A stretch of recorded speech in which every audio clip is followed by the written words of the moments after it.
பேரன்பு கொண்ட பெரியோர்களே, தாய்மார்களே, அன்பு கொண்ட சகோதர சகோதரிகளே, இளைஞர்களே, பொதுமக்களே, என் உயிரிலும் மேலான அன்பு தமிழ் நெஞ்சங்களே மற்றும் திரை உலக பிரமுகர் உங்கள் எல்லாருக்கும் என் முதல் கண் வணக்கத்தை தெரிவித்துக் கொள்கிறேன். இந்த சொல்லின் சொந்தக்காரர் ஒரு சொல் என் மூலம் இனி தமிழ்நாடு முழுவதும் ஒழிச்சிட்டே இருக்கும். இது நான் சொல்கிறதுல ரொம்ப பெருமையாடுறேன், சந்தோஷப்படுறேன். ஏன்னா சின்ன வயசுலேருந்து நான் என் முகத்தை நான் கண்ணாடியில் பார்க்குறதோட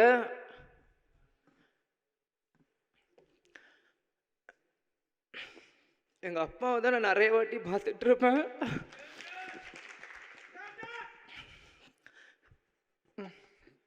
நான் அழுதுனா தப்பாக எடுத்துக்காதீங்க.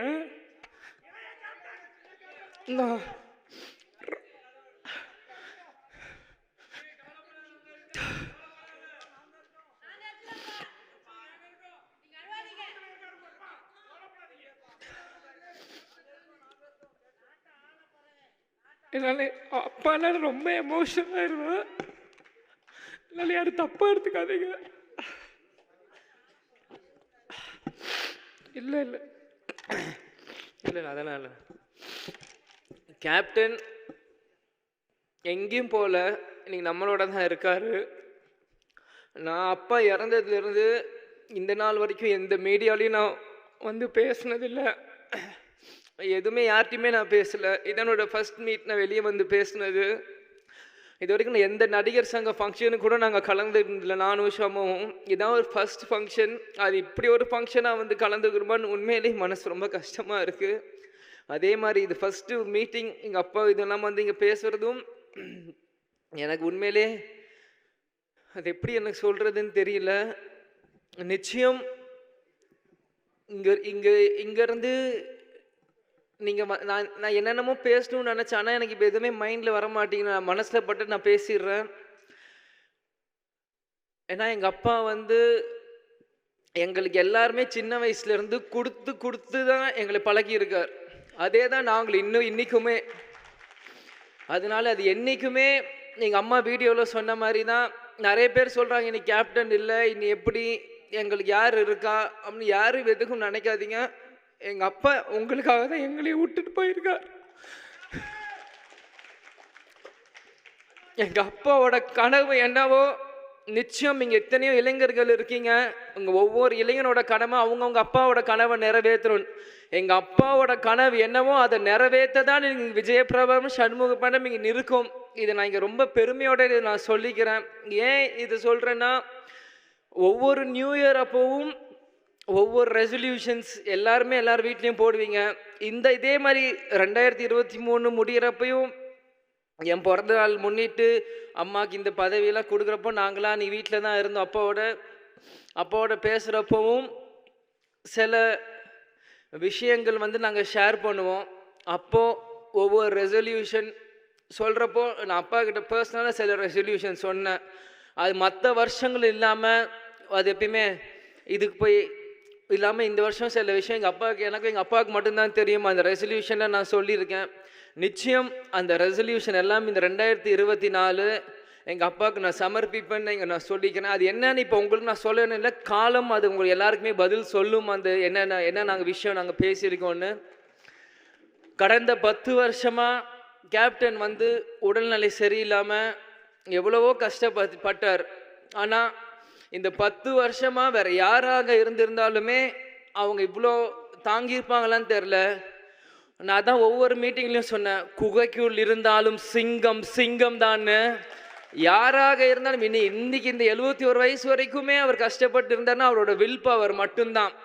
நிறையா யூடியூப்பில் என்னென்னமோ தப்பாக சொல்கிறீங்க. கடைசி நிமிஷம் வரைக்கும் அவருக்கு மெமரி இல்லைன்றாங்க. என்னென்னு அது எல்லாமே போய் எங்கள் அப்பா கடைசி வரைக்கும் எல்லா ஞாபகமும் இருக்குது. யார் வந்தாலும் அவர் ஞாபகம் வச்சுருப்பார். எந்த சீன் சொன்னாலுமே அவருக்கு எல்லாமே அவருக்கு நினைவுகள் இருக்குது.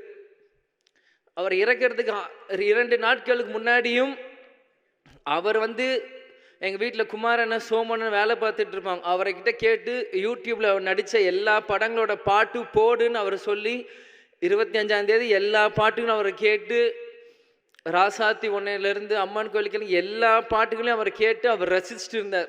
டிசம்பர் 25 இது யாருக்கும் வெளியே தெரியாது, எனக்கே தெரியாது. எங்கள் டிரைவர் குமாரனும் சோமனும் தான் சொன்னாங்க. அப்போ சிசிடிவியில் பார்க்கும்போது அவர் தாளம் போட்டுட்டு இருந்திருக்கார். அவர் என்ஜாய் பண்ணி அந்த பாட்டெல்லாம் டிசம்பர் 25 அவர் கேட்டுட்டு இருந்தார். 26 அட்மிட் பண்ணுறோம். எப்பயுமே வந்துருவாருன்னு மாதிரி தான் இருந்தோம், ஆனால் வரல. கேப்டன் சொன்ன மாதிரி தான் இந்த விஜயகாந்த் வாழ்ந்தான், இருந்தான், வாழ்ந்து கொண்டே இருப்பான் இந்த மக்களுக்காக தான் என்று கூடி விடை பெறுகிறேன். அதே மாதிரி நடிகர் சங்கம் இருக்க எல்லாருக்குமே ரொம்ப நன்றி. இந்த மாதிரி ஒரு விஷயத்தை எங்களுக்கு கேப்டனுக்கு நீங்கள் செஞ்சது. அதே மாதிரி நிறைய பேர் நாள் வர முடிஞ்சிருக்கும், வர முடியாமல் போயிருக்கலாம். இது எல்லாமே நாங்கள் புரிஞ்சுக்கிறோம். எங்களுக்கு யார் மேலேயும் எந்த வருத்தமும் இல்லை, கேப்டனுக்கும் யாருக்கு மேலேயும் எந்த வருத்தமும் இல்லை. அதனால் எங்களுக்கு எங்கள் அப்பாவை பற்றி தெரியும், உங்களுக்கு உங்கள் கேப்டனை பற்றி தெரியும். யார் மேலேயும் வருத்தம் இல்லை. வந்தவங்களுக்கு நன்றி, வராதவங்களும் உங்களோட மனசில் கேப்டனும் இருப்பார்னு எங்களுக்கு தெரியும். எங்களுக்கு யார் மேலேயும் எந்த கோபமும் இல்லை, எந்த வருத்தமும் இல்லை. நிச்சயம் எங்கள் அப்பாவோட கனவை நாங்கள் நிறைவேற்றுவோம். இந்த திரைத்துறையிலும் சண்முக பாண்டியன் நிச்சயம் ஒரு மிகப்பெரிய ஒரு இடத்துக்கு வருவான் என்று கூறி விடைபெறுகிறேன். நடிகர் சங்கம் நாசர் சார், விஷால் அண்ணன், கார்த்திக் அண்ணன், பூச்சிமுருகன் அண்ணன், கருணாசன் எல்லாருக்குமே நன்றி. உங்கள் volunteers diamond Babu uncle, Singar அண்ணன், ரியாஸ் கன் அங்கிள், பிஆர்ஓ ஆனந்த், எல்லா பிஆர்ஓஸ், வாலண்டியர்ஸ், மீடியா, இங்கே இருக்க டைரக்டர்ஸ், ப்ரொடியூசர்ஸ், ஜூனியர் ஆர்டிஸ்ட், உங்கள் எல்லாருக்குமே கேப்டன் குடும்பத்தை சார்பாக நான் இங்கே நன்றியை சொல்லிக்கிறேன். கேப்டன் நம்ம கூட தான் இருப்பார், நிச்சயம் அவர் எல்லாமே பார்ப்பார். நன்றி, வணக்கம், தேங்க்யூ. அனைவருக்கும் என்னுடைய மாலை வணக்கம். நான் கேப்டனோட எத்தனையோ நிகழ்ச்சி போயிருக்கிறானு, ஆனால் இது மாதிரி ஒரு நிகழ்ச்சிக்கு நான் வருவேன்னு என் வாழ்க்கையில் நான் நினச்சி பார்த்ததே கிடையாது. அந்தளவுக்கு மனம் கனமாக இருக்கு எனக்கு இன்றைக்கி. எனக்கு கேப்டனை பற்றி எவ்வளோ பேசிட்டாங்க, சினிமாவில் அது பண்ணார் இது பண்ணார் எல்லாம் பேசியாச்சு. நான் கல்லூரி படிக்கும்போது நடந்த நிகழ்ச்சியை இந்த நேரத்தில் உங்களோட பகுதி ஆசைப்படுறான்னு. நான் சென்னை பச்சையப்பன் கல்லூரியில் 86 தொடங்கி 89 வரைக்கும் படித்தேன். நான் அந்த காலகட்டத்தில் பார்த்தீங்கன்னாக்கா அதிகமாக வெற்றி படங்கள் கொடுத்த ஒரு நடிகர்ன்றா கேப்டன் தான். அந்த காலத்தில் இளைஞர்களுக்கு எல்லாருமே பிடிச்ச ஒரு ஹீரோனா கேப்டன் தான். அப்படி இருக்கும் பொழுது நடிகர் சங்கம் எலெக்ஷன் நடக்குது. இப்போது 87 நாங்கள் ஐஸ்வரி வேலன், என்னுடைய நண்பர் ஐஸ்வரி கணேஷுடைய நண்பர், நாங்கள்லாம் அவருக்கோசரம் நாங்கள் ஓட்டு கேட்க போகிறோம், ஐஸ்வரி வேலனுக்கோசரம். அப்போ முதல் முறையாக நான் கேப்டன் நாங்கள் தான் பார்க்குறான்னு அந்த நடிகர் சங்கத்தில். கேப்டன் ராதா ரவிக்கு ஆதரவாக ஓட்டு கேட்டுருக்காரு. நாங்கள் எல்லாம் போனோம், நாங்கள் ஒரு 50-100 பேர்கிட்ட போனோம். நாங்கள் கேப்டனை பார்த்த உடனே அவ்வளோதான், நாங்கள் எல்லாம் ஆஃப் ஆகிட்டோம். அப்படியே யாருமே ஓட்டு கேட்கல, அப்படியே எல்லாம் ஒதுக்கிட்டோம். அப்படியே பயம், அவரை பார்த்தா அந்தளவுக்கு பயம், அவ்வளோ டெரராக இருந்தார் எல்லாமே. அந்தளவுக்கு அவருடைய அந்த எந்த இடத்துல இருந்தாலும் அந்த முடித்து காட்டணும் அந்த எண்ணம் கேப்டனுக்கு இருந்தது. அதுக்கப்புறம் அடுத்த வருஷம் பார்த்தீங்கன்னாக்கா அதே பச்சைப்பன் கல்லூரியில் மாணவருடைய செக்ரட்டரியாக எலெக்ஷன் இருந்து வெற்றி பெறுறேன் நான். அப்போ இலங்கை தமிழர்களுக்காக முதல் குரல் கொடுத்த ஒரு நடிகர்னா அது கேப்டன் தான், வேறு யாருமே கிடையாது.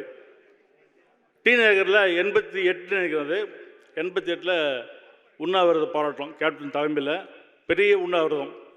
அப்போ என் தலைமையில் நாங்கள் பச்சைப்பங்கல்லேருந்து ஒரு 200 பேரை கூட்டிட்டு போயிட்டு அந்த உண்ணாவிரதம் நாங்கள் கலந்து கொண்டாங்க.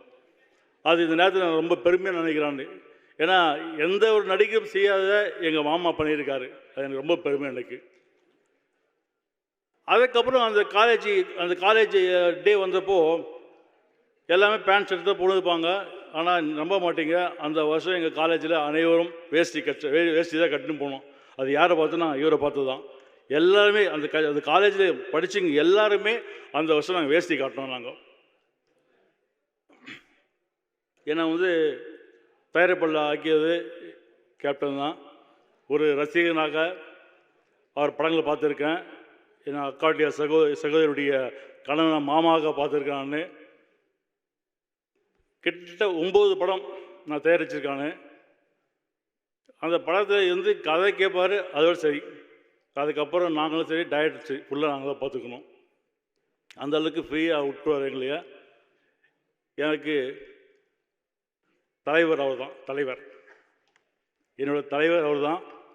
எனக்கு எல்லாமே அவர் நல்லா இருக்கும்போது கிட்டத்தட்ட 2000லேருந்து 2015 வரைக்கும் காலையில் ஒரு 6:30 மணிக்கு ஃபோன் பண்ணால் ஒரு நாளைக்கு குறைஞ்சபட்சம் ஒரு 50 ஃபோனில் பண்ணுவார். எனக்கு டெய்லி 50 ஃபோன் வரும் அவர்கிட்ட இருந்து. அதை நான் மிஸ் பண்ணுறேன் போங்க.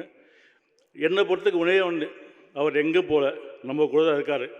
கண்டிப்பாக நம்ம கூட இருந்து எங்களை எல்லாரையும் உங்களையும் வழி நடத்துவார் என்று கூறி விடைபெறுகிறேன். நன்றி, வணக்கம். வந்திருக்க எல்லாருக்கும் வணக்கம். இந்த ஈவெண்ட் வந்து அப்பாவுக்காக பண்ணியிருக்காங்க. ஸோ அப்பா வந்து நான் ஃபஸ்ட்டு சகாப்தம் ஷூட்டிங் போகும்போது என்ன சொன்னார்னா, ஃபஸ்ட்டு எல்லோரும் வரதுக்கு முன்னாடி ஷார்ட் 6 o'clock ஃபஸ்ட் ஷாட் வைக்கிறாங்கன்னா 5:50க்கெலாம் அங்கே இருக்கணும்னு சொல்லியிருக்காரு. ஏன்னா ப்ரொடியூசருக்கு நஷ்டமாகக்கூடாது, அதே மாதிரி டைரக்டருக்கும் ஆன் டைம் ஷூட்டிங் அந்த இது முடிச்சு கொடுக்கணும்னு எனக்கு சொல்லியிருக்காரு. ஸோ அவர் சொன்ன மாதிரி நான் முடிஞ்ச அளவுக்கு நான் அதை கீப்பப் பண்ணிட்டு தான் இருக்கேன்.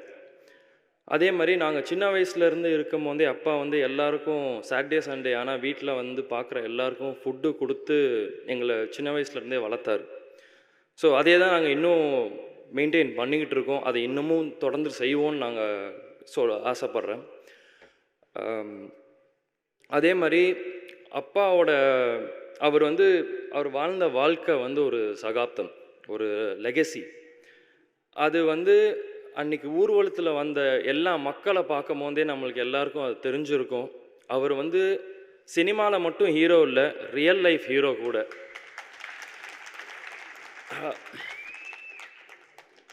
என்னால் அது இன்னும் நம்ப முடியல, இந்த மாதிரி அப்பா கூட இல்லைன்ட்டு. எங்கள் அப்பா என் கூட தான் இருக்கார், எப்பயுமே இருப்பார். இங்கே வந்திருக்க எல்லாருக்கும் நன்றி. நடிகர் சங்கம் அப்படின்னு சொல்லி இதை ஆரம்பித்தாங்க. பட் ப்ரொடியூசர்ஸ், டைரக்டர்ஸ், சினிமாவில் இருக்க எல்லாருமே இங்கே வந்து இந்த ஈவெண்ட்டை வந்து ஒரு பெரிய ஈவெண்ட்டாக பண்ணி கொடுத்துருக்கீங்க. ரொம்ப தேங்க்ஸ் அதுக்கு. இந்த ஈவெண்ட் வந்து ஒரு ஸ்பெஷலான ஈவெண்ட். ஏன்னா அப்பாவுக்கு வந்து சினிமா தான் எல்லாமேன்னு இருந்துச்சு. ஷூட்டிங் முடிப்பார், வந்தால் வீட்டில் இருப்பார், இல்லை ஷூட்டிங் இல்லாட்டி நடிகர் சங்கம், இல்லை வீடு. ஸோ நீங்கள் இந்த ஈவெண்ட்டை வந்து ரொம்ப பெருசாக பண்ணி கொடுத்தது எல்லாருக்கும் தேங்க்ஸ். ஆனால் விஷால்ண்ணா ரொம்ப தேங்க்யூ. நீங்கள் எனக்கு ஒரு நல்ல ஆப்பர்ச்சுனிட்டியும் கொடுத்துறீங்க, ரொம்ப தேங்க்ஸ். எல்லாருக்கும் அன்றைக்கி அப்பாவுக்கு வந்து அஞ்சலி செலுத்த வந்த எல்லாருக்குமே நான் நன்றி சொல்லிக்கிறேன். Thank you so much. நன்றி, வணக்கம்.